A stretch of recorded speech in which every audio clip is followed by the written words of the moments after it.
Okay, tuloy natin yung video. Isaksak na natin. Subukan natin gagana yung water pump natin na diaphragm 12 volts DC water pump.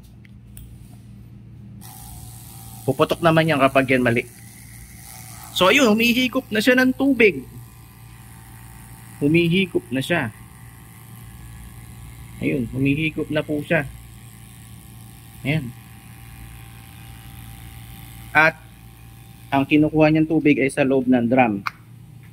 Etong drum na to, kung di ako nagkakamali, ay mga nasa 250 liters yata itong capacity nito. I'm not sure kung 250 o 300. Malaki po yung drum. Ito yung kanyang output. Yan. Sorry, nakat natin yung video at meron tayong pusang paliliguan. Ay, Putol, maligo ka na. Please. Tol.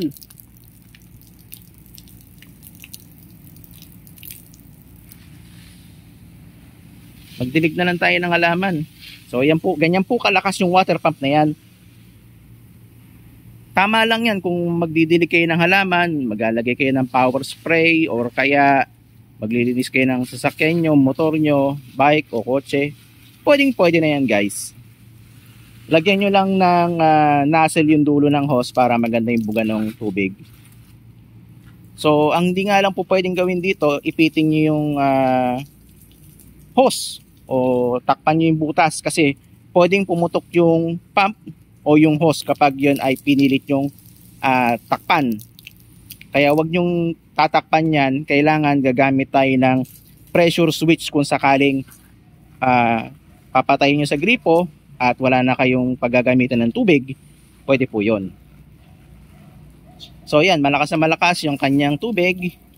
Siguro ang kanyang flow ay mga nasa 5 to 6 meters ang kanyang layo ng kanyang water kapag iniipit nyo ng inyong kamay. At kung hindi naman iipitin, ganyan lang po yung kanyang flow. So gagamitin natin to sa deep well para hindi na mahirapang magbomba yung may-ari. Ibablog ko na lang po yun sa susunod na araw. Babay muna po. Ingat po palagi and God bless.